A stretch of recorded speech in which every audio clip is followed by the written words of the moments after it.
Shalom Bapak Ibu Saudara yang dikasihi dalam Tuhan. Puji Tuhan, kita dapat kembali bersama dalam persekutuan doa ini. Biarlah Roh Kudus menuntun kita, mengubahkan kita, dan memuliakan nama Tuhan. Mari sebelum kita memulai persekutuan kita, mari serahkan kebaktian ini ke dalam tangan Tuhan. Mari kita berdoa.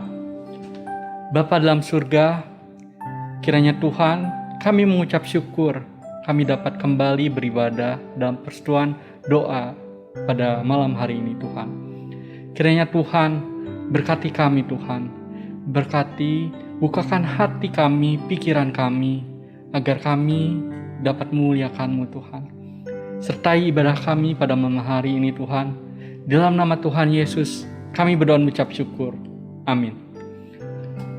Mazmur 92 ayat 2-4. Aku bersyukur kepada Tuhan dengan segenap hatiku. Aku mau menceritakan segala perbuatan-Mu yang ajaib. Aku mau bersuka cita dan bersukaria karena Engkau. Bermazmur bagi nama-Mu, ya Maha Tinggi. Sebab musuhku mundur, tersandung jatuh, dan binasa di hadapan-Mu. Ya, jemaat yang dikasihi Tuhan, Allah kita adalah Allah yang ajaib dan maha kuasa. Mari kita puji dan agungkan namanya. Kita nyanyikan, kami memuji kebesaran-Mu. Kami memuji kebesaran-Mu. Ajaib Tuhan. Ajaib.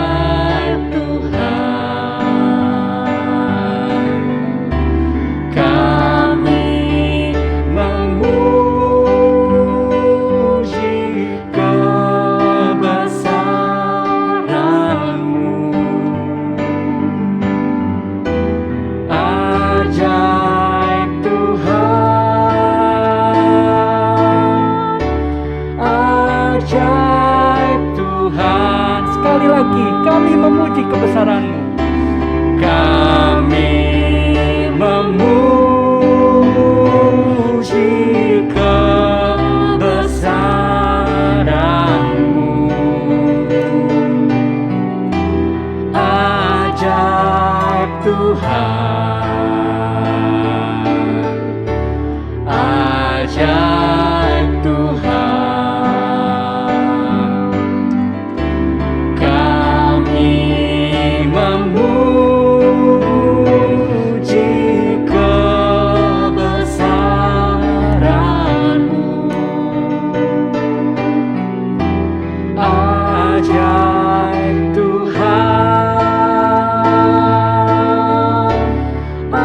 Ajaib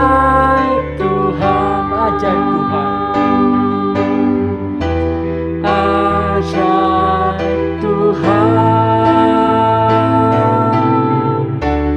Ajaib Tuhan.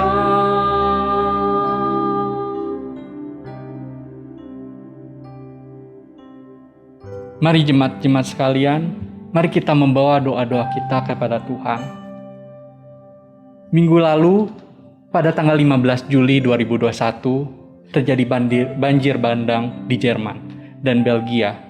Ratusan orang meninggal dunia dan sekitar 1.000 orang masih dinyatakan hilang. Mari kita doakan untuk proses pencarian korban yang hilang agar berjalan cepat. Doakan untuk masyarakat yang kehilangan keluarga, rumah mereka harus mengungsi, kiranya Tuhan menguatkan dan menolong mereka. Doakan agar melalui pemerintah, lembaga kemanusiaan, mereka juga dapat mendapat pertolongan. Mari kita berdoa. Ya Bapa dalam surga, kami berdoa Tuhan bagi masyarakat di Belgia dan di Jerman sana Tuhan yang mengalami dampak kebanjiran Tuhan. Kiranya Tuhan, kami berdoa Tuhan bagi mereka yang harus kehilangan keluarga-keluarga mereka yang dikasihi Tuhan dan mendapatkan sakit penyakit Tuhan. Kiranya Tuhan tolong bantu mereka, kuatkan mereka Tuhan. Kiranya Tuhan sembuhkan juga mereka yang sakit, Tuhan. Kiranya Tuhan kami berdoa Tuhan untuk proses evakuasi di sana Tuhan, dan pencarian orang-orang di sana. Kiranya proses tersebut dapat berjalan dengan baik dan cepat Tuhan. Kami juga berdoa bagi pemerintah-pemerintah di sana dan lembaga-lembaga kemanusiaan yang ada Tuhan. Kiranya mereka mengirimkan bantuan kepada mereka Tuhan, agar situasi di sana dapat tertangani dengan baik Tuhan. Doakan juga anak-anak yang mungkin mengalami trauma Tuhan dan harus mengalami pemulihan. Kiranya Tuhan sertai mereka Tuhan, dan kiranya dampak tersebut tidak terbawa hingga mereka dewasa. Kami serahkan itu kepada tangan-Mu Tuhan. Dalam nama Tuhan Yesus kami berdoa. Amin. Di masa pandemi ini, apalagi selama PPKM, ada gereja-gereja yang mengalami kesulitan. Gereja harus ditutup, kesulitan menyediakan ibadah online bagi jemaat-jemaatnya, sehingga jemaat mencari gereja lain untuk beribadah, sehingga gereja terjadi kesulitan keuangan untuk pelayanan dan hamba Tuhannya. Mari kita doakan untuk gereja-gereja yang menghadapi banyak kesulitan di masa pandemi ini, agar Tuhan yang menolong. Doakan juga setiap hamba Tuhan agar diberikan kesetiaan. Doakan kesatuan hati para majelis dan pengurusnya. Mari kita berdoa. Bapa dalam surga, kami juga menyerahkan Tuhan bagi gereja-gereja yang ada di dunia ini Tuhan. Mungkin gereja-gereja yang mengalami kesulitan karena dampak pandemi ini Tuhan. Mereka kesulitan keuangan dan kesulitan dalam melayani jemaat-jemaatnya Tuhan. Sehingga banyak dari jemaat mereka yang harus beribadah ke gereja lain Tuhan, agar mereka mendapatkan firman Tuhan. Tapi Tuhan, kiranya kami berdoa untuk kesetiaan jemaat-jemaat di sana Tuhan, agar tetap beribadah di gereja-gereja tersebut Tuhan. Agar keuangan mereka juga tetap berjalan baik Tuhan. Doakan juga hamba-hamba Tuhan yang kesulitan Tuhan untuk menghidupi pencaharian mereka Tuhan, hanya karena banyak aktivitas gereja yang tidak berjalan Tuhan, dan persembahan dari masyarakat yang sedikit Tuhan. Kiranya Tuhan, kami juga berdoa bagi kesatuan majelis dan pengurus di sana Tuhan, agar mereka bersatu hati, tetap berpangku tangan membangun gereja-Mu Tuhan. Berkati Tuhan, dalam nama Tuhan Yesus kami berdoa dan mengucap syukur. Amin. Saudara-saudara, saat ini banyak para peneliti ilmiah yang terus berusaha memahami tentang virus, dampaknya, dan varian baru dan penyakit yang sedang dialami banyak orang saat ini. Mari kita doakan agar mereka diberikan hikmat dalam ilmu pengetahuan yang Tuhan berikan, agar mereka menemukan cara untuk mematikan virus ini. Doakan agar ditemukan obat yang dapat menyembuhkan penyakit yang diakibatkan oleh virus ini. Mari kita berdoa. Bapa dalam surga, kami juga berdoa Tuhan bagi para peneliti-peneliti dan ilmuwan-ilmuwan yang ada Tuhan, yang sedang meneliti virus COVID-19 ini, terutama varian baru yang terus bermunculan Tuhan. Kiranya mereka dapat meneliti dengan lebih teliti lagi Tuhan, dan sehingga mereka dapat menemukan obat yang manjur Tuhan. Kiranya lewat penelitian tersebut Tuhan, banyak orang-orang yang dapat tersembuhkan Tuhan, sehingga banyak orang yang tidak terus-menerus mengalami kedukaan Tuhan. Berkati melalui ilmu pengetahuan mereka Tuhan. Kiranya mereka dapat mengembangkan lebih dan lebih lagi Tuhan. Kiranya setiap obat tersebut dapat ditemukan dengan secepat mungkin Tuhan. Kami rindu kondisi di sini Tuhan, untuk mendambakan kondisi yang lebih baik lagi Tuhan. Kami serahkan semuanya ini ke dalam tangan. Dalam nama Tuhan Yesus kami berucap syukur.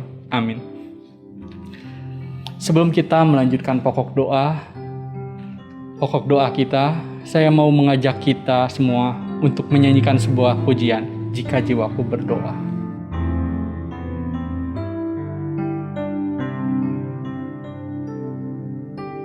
Jika jiwaku berdoa kepadamu, Tuhanku, ajar aku terima saja pemberian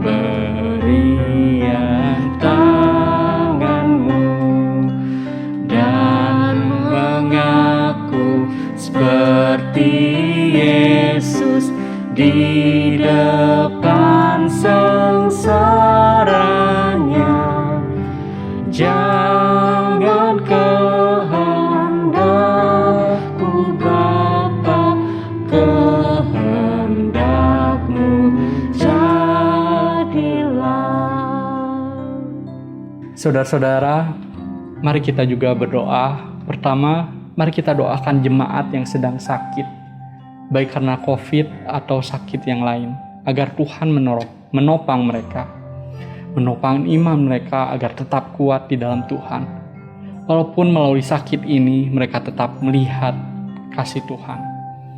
Doakan juga jemaat yang sedang berduka, agar Tuhan menghibur mereka. Mari kita berdoa. Ya Bapa dalam surga, kami juga berdoa Tuhan bagi jemaat-jemaat kami yang sedang mengalami sakit penyakit Tuhan, baik itu karena COVID-19 atau penyakit lainnya Tuhan. Tuhan, kiranya Tuhan bantu mereka Tuhan, bantu pemulihan mereka. Kiranya melalui obat-obatan dan perawatan yang mereka lalui Tuhan, kiranya mereka dapat segera pulih Tuhan. Tapi juga berdoa Tuhan bagi iman mereka Tuhan. Kiranya Engkau terus menguatkan mereka Tuhan, agar mereka terus bersandar kepada pengharapan-Mu Tuhan. Mereka tidak lari daripadamu, tetapi justru mereka semakin dekat kepadamu Tuhan. Kiranya kami berdoa bagi jemaat-jemaat yang mengalami kedukaan juga Tuhan. Kiranya Tuhan kuatkan hati mereka Tuhan. Kiranya mereka semakin berpengharapan lagi kepada Engkau. Dalam nama Tuhan Yesus, kami berdoa dan mengucap syukur. Amin. Yang kedua, di masa pandemi ini, kebosanan, kejenuhan, hati yang tumpul secara rohani bisa terjadi dalam kehidupan setiap kita. Mari kita berdoa agar kita semua diberkati Tuhan dengan kesegaran iman setiap waktu. Kerinduan untuk beribadah tetap ada melalui persekutuan yang ada. Kita terus dikuatkan untuk setia dan tekun di dalam Tuhan. Mari kita berdoa. Ya Bapa di surga, kiranya Tuhan, kami juga berdoa Bapa bagi iman kami Tuhan, bagi hati kami. Kiranya hati kami semakin rindu akan firman-Mu Tuhan, rindu untuk bersekutu kepada Engkau Tuhan, rindu untuk terus berada di dekat hadirat-Mu Tuhan. Kiranya Tuhan terus ingatkan kami lewat ibadah-ibadah yang kami jalani Tuhan. Kiranya lewat ibadah-ibadah tersebut kami semakin serupa dengan Engkau Tuhan dan semakin mengasihi Engkau Tuhan. Kiranya Tuhan, dan bila iman kami semakin lama semakin tumpul Tuhan, kiranya Tuhan terus bantu melalui Roh Kudus-Mu Tuhan. Ingatkan kami Tuhan, ketuk hati kami agar kami dapat datang kepadamu Tuhan. Tarik kami kembali kepadamu Tuhan. Ulurkan tangan-Mu, jamah hati kami Tuhan. Kiranya kami serahkan kepada tangan-Mu Tuhan. Dalam nama Tuhan Yesus, kami berucap syukur. Amin. Mari kita juga doakan. Mungkin ada jemaat atau orang yang kita kenal yang sedang mengalami pergumulan saat ini. Mereka kecewa dan meninggalkan Tuhan, atau iman mereka menjadi undur. Biarkan Tuhan tetap memegang tangan mereka dan mereka tetap merasakan Tuhan yang penuh dengan kasih. Doakan mereka agar mungkin dari setiap kita atau orang lain dapat membantu mereka untuk kembali kepada Tuhan. Mari kita berdoa. Ya Bapa dalam surga Tuhan, kami juga mengingat Tuhan bagi orang-orang di sekitar kami, orang-orang yang kami kenal Tuhan, yang telah undur daripadamu Tuhan. Kiranya kami berdoa Tuhan, Kau terus mengulurkan tangan-Mu Tuhan kepada mereka. Kiranya mereka mengingat akan Engkau Tuhan. Kiranya mereka berbalik daripada dosa Tuhan. Kiranya mereka sadar bahwa mereka telah jauh daripada Engkau dan mereka merindukan kasih Engkau Tuhan. Agar mereka setiap harinya rindu akan kasih-Mu Tuhan. Berkati mereka Tuhan. Berikan mereka kasih-Mu Tuhan agar mereka dapat merasakan kasih-Mu. Kiranya kami berdoa Tuhan agar di antara kami ataupun orang lain yang ada di dunia ini dapat menarik mereka kembali, mempertemukan mereka kembali dengan Engkau Tuhan. Kiranya kami serahkan semuanya ini ke dalam tangan-Mu. Dalam nama Tuhan Yesus kami berdoa.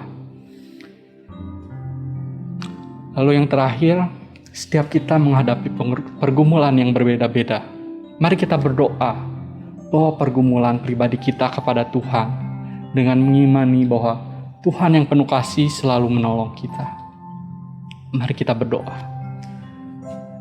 Bapa dalam surga Tuhan, kami juga berdoa untuk pergumulan pribadi kami Tuhan. Mungkin banyak dari kami yang mengecewakan Engkau setiap harinya Tuhan. Banyak yang kami gumuli Tuhan. Banyak dosa-dosa yang kami lakukan terus-menerus Tuhan, berulang-ulang. Kiranya Tuhan bantu kami untuk lepas dari semua itu Tuhan, agar kami dapat serupa dengan Engkau dan semakin mengasihi Engkau Tuhan. Bantu kami juga Tuhan, dikala kami mengalami kesusahan yang ada Tuhan. Kiranya kami Tuhan semakin terus berpangku kepada pengharapan-Mu Tuhan. Bantu kami Tuhan setiap harinya Tuhan. Kiranya berkati kami Tuhan. Kami serahkan pergumulan pribadi kami semuanya ini ke dalam tangan-Mu Tuhan. Dalam nama Tuhan Yesus kami berdoa. Amin.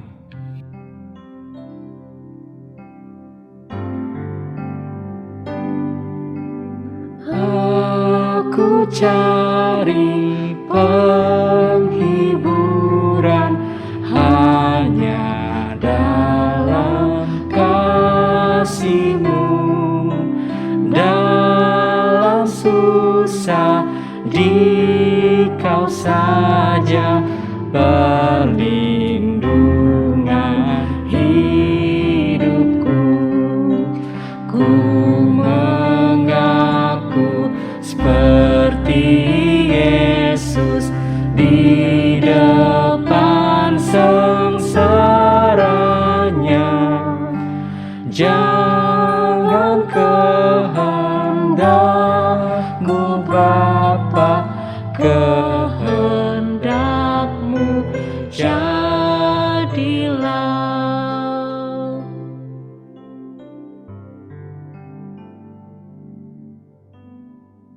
Bapak dan Ibu, saudara yang dikasihi dalam Tuhan, dalam hidup ini seringkali kita meminta yang baik kepada Tuhan, tetapi kita juga seringkali tetap melakukan yang jahat yang di mata Tuhan. Tetapi meskipun demikian, Tuhan tidak pernah berubah. Ia selalu mengasihi kita sejak dahulu hingga hari ini, bahkan selama-lamanya. Ia tetap mengasihi kita. Mari kita siapkan hati kita untuk menikmati kasih Tuhan di dalam firman-Nya.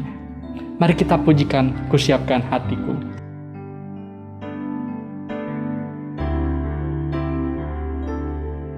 Ku siapkan hatiku Tuhan untuk dengar firman-Mu saat ini.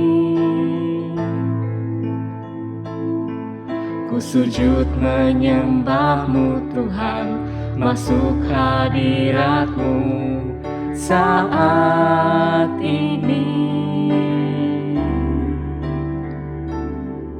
Curahkan urapan-Mu Tuhan bagi jemaat-Mu saat ini.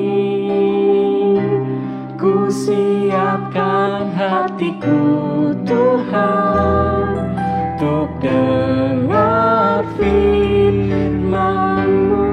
Firman-Mu Tuhan, firman-Mu Tuhan tiada berubah.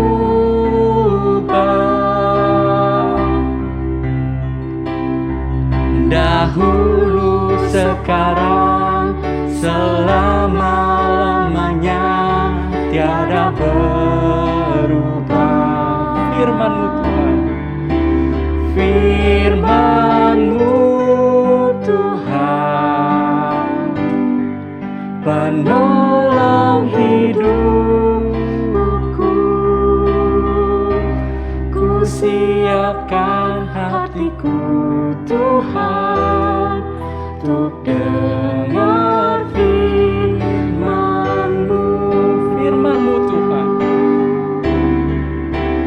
Firman-Mu Tuhan, tiada berubah.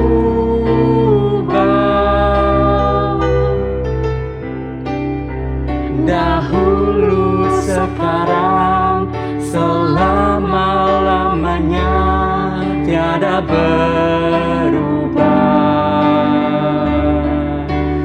Firman-Mu Tuhan, penolong hidupku.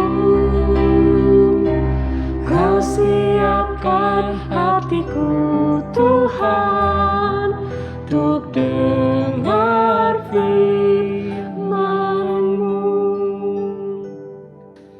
Untuk firman Tuhan, kami serahkan kepada semutan.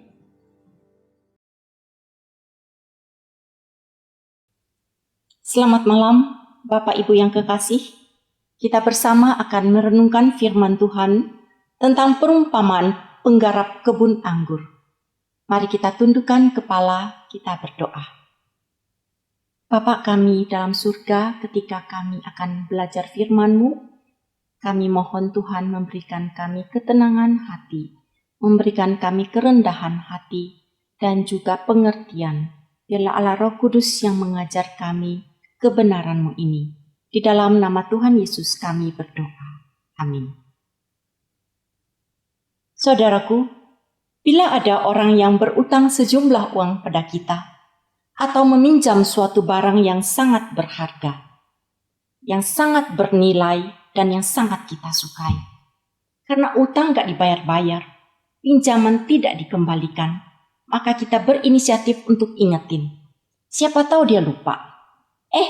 Ternyata dianya ngamuk. Yang berutang malah marah-marah, lalu ngamuk-ngamuk, dan lalu ancam-ancam kita. Apa yang ada dalam benak kita? Enak aja, sudah pinjam uang, tidak dihitung bunga, cuma ingetin aja, malah ngamuk. Bukannya yang berpiutang atau yang meminjamkan yang marah, malah dimarahin.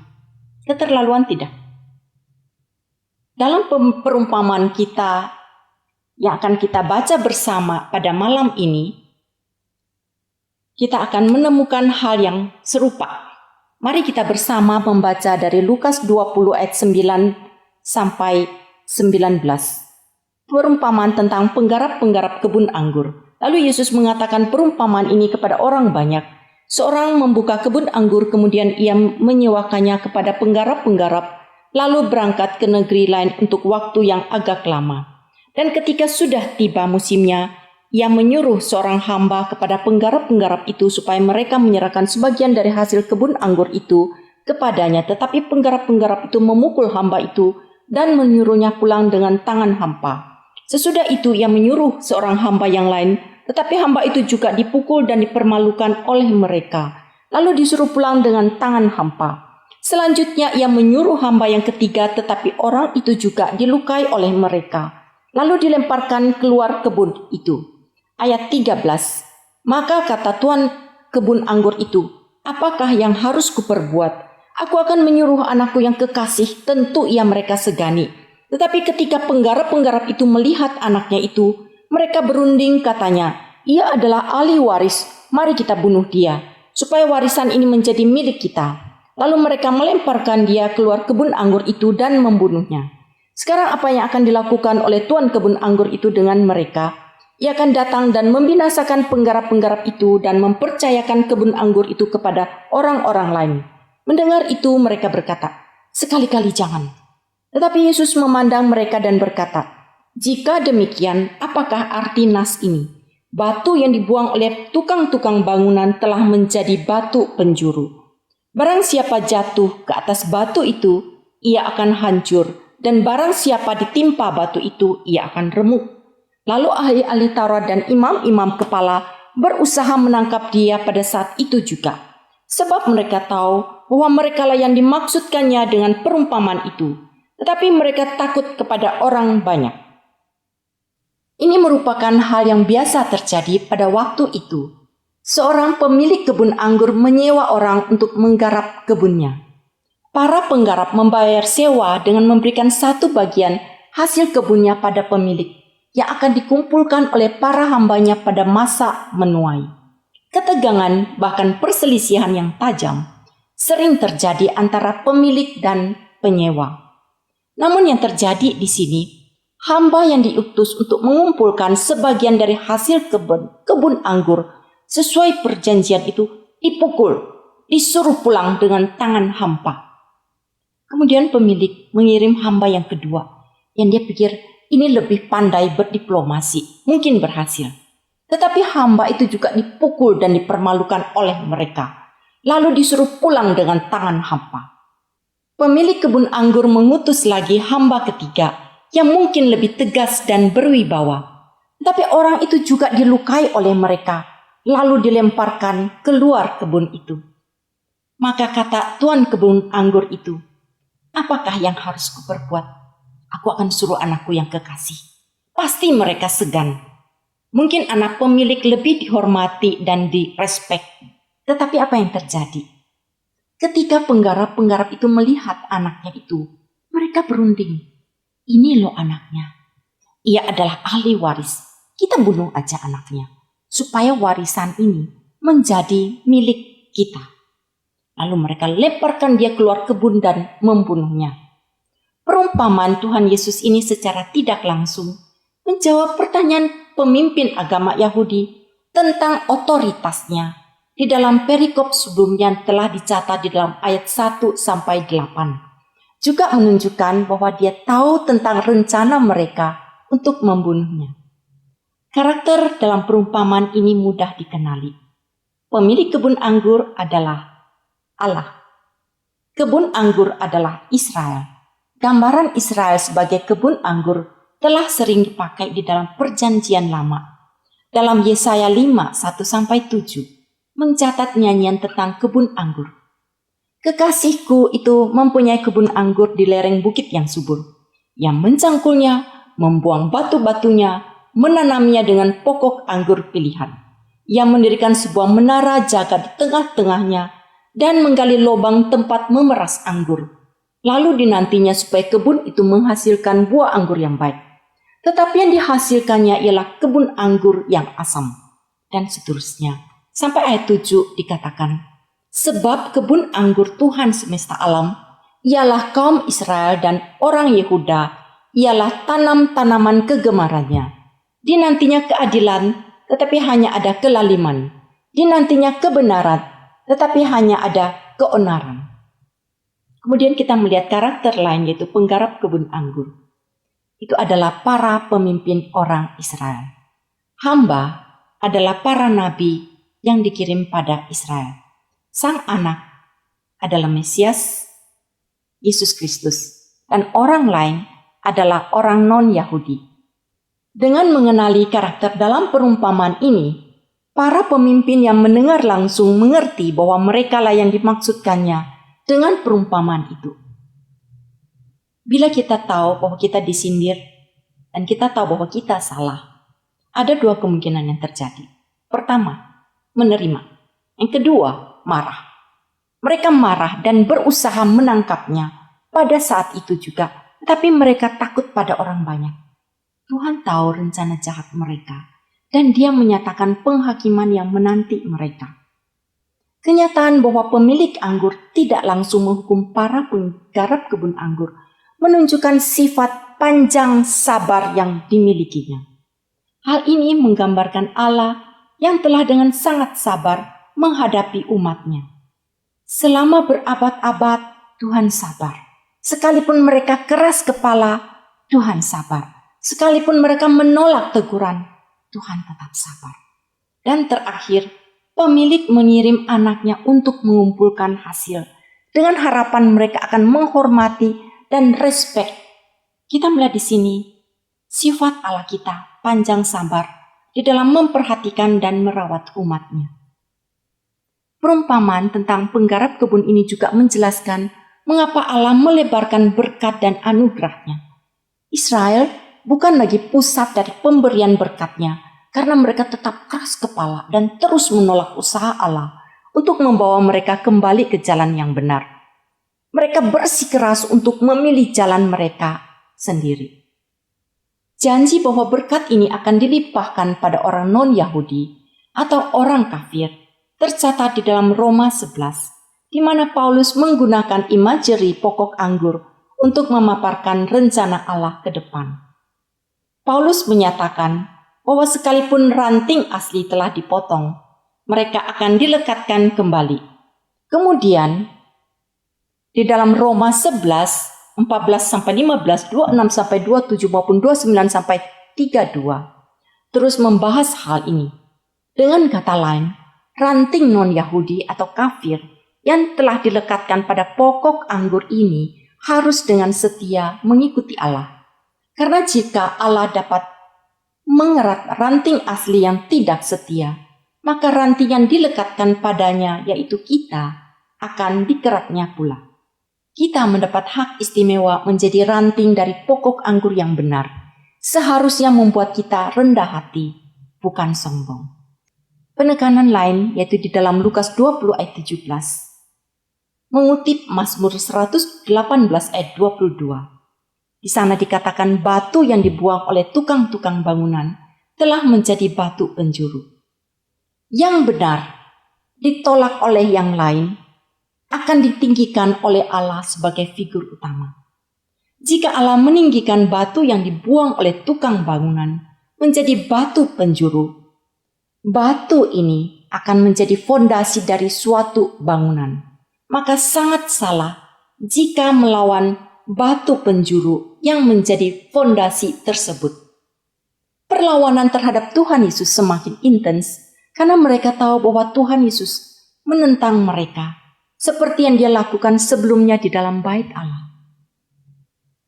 Dalam kutipan Tuhan Yesus dari Mazmur 118 ayat 22 ini, sang anak dalam perumpamaan penggarap anggur itu adalah batu penjuru, telah menjadi batu penjuru yang dinubuatkan. Para penggarap dalam perumpamaan itu menjadi tukang bangunan. Menolak batu penjuru itu berbahaya, sebab orang yang menolak akan tersandung atau dihancurkan. Seperti yang ditulis dalam Midrash Ester 36, jika batu penjuru ini menimpa pot, celakalah potnya. Jika potnya jatuh menimpa batu, celakalah potnya. Yang manapun tetap menjadi problem jika kita melawan batu penjuru yang berharga ini, yang telah Allah tinggikan, yakni Yesus Kristus. Metafor ini dipakai Tuhan Yesus untuk menunjukkan bahwa satu batu, yaitu batu penjuru, dapat mempengaruhi atau berakibat pada orang dengan cara yang berbeda. Tergantung bagaimana kita menanggapinya. Seharusnya kita membangun di atas batu penjuru ini. Namun banyak yang tersandung karena menolak. Sekalipun Tuhan Yesus ditolak oleh banyak orang, Dia akan menjadi batu penjuru dari bangunan yang baru, yakni gereja. Ketidakpercayaan para pemimpin Yahudi dan penolakan mereka akan Mesias telah dinubuatkan dalam kitab suci. Mengabaikan batu penjuru, mengabaikan cornerstone adalah berbahaya. Seseorang dapat tersandung atau dihancurkan, dihakimi dan dihukum. Kata dihancurkan ini berhubungan dengan arti negatif, seperti patah tulang, patah hati, mainan yang rusak. Kita tidak menghendaki sesuatu yang kita hargai atau bernilai bagi kita dirusakkan atau dihancurkan. Sebaliknya dalam pandangan Allah, dihancurkan itu bukan saja baik, tetapi juga diperlukan. Dia memakai orang yang hatinya hancur, kemauan dan kehendaknya dihancurkan, yang pride-nya dihancurkan. Tuhan Yesus memberikan peringatan ganda. Barang siapa jatuh ke atas batu itu, ia akan hancur. Barang siapa ditimpa batu itu, ia akan remuk. Tuhan menawarkan pilihan brokenness, dihancurkan. Barang siapa yang menyerahkan dirinya pada Tuhan Yesus, yang menaklukkan kehendaknya dan keseluruh keberadaan dirinya kepada Allah, dia akan dihancurkan. Arogansinya dihancurkan, kekerasan hatinya dihancurkan, keegoisannya dihancurkan. Hal ini bukanlah proses yang menyenangkan, tapi mutlak dibutuhkan. Bagi mereka yang tidak menyerah padanya, dia akan menimpa mereka dan meremukkan mereka. Saudaraku, pilihan ada di tangan saudara. Hancur hati di hadapan Tuhan, atau berkeras dan Tuhan akan meremukkan. Mari kita berdoa. Bapa kami di dalam surga, kami menyadari bahwa betapa sering kami mengabaikan peringatan dari orang-orang yang telah Engkau utus untuk menegur. Peringatan dari firman-Mu. Tuhan, tolong kami tidak mengeraskan hati kami, tapi biarlah kami peka dan sensitif ketika Tuhan Engkau menegur kami, karena kami mengenal Engkau sebagai Allah yang panjang sabar, tapi Engkau akan menghukum orang yang tetap berkeras hati terhadap-Mu. Bapa, kami menyadari bahwa Engkau menghendaki kami datang kepadamu, batu penjuru, dengan hati yang hancur, dengan hati yang sungguh-sungguh, minta belas kasihan Tuhan. Dengan kemauan kami, agar kehendak kami yang keras, keegoisan kami, kekerasan hati kami, kesombongan kami, dihancurkan.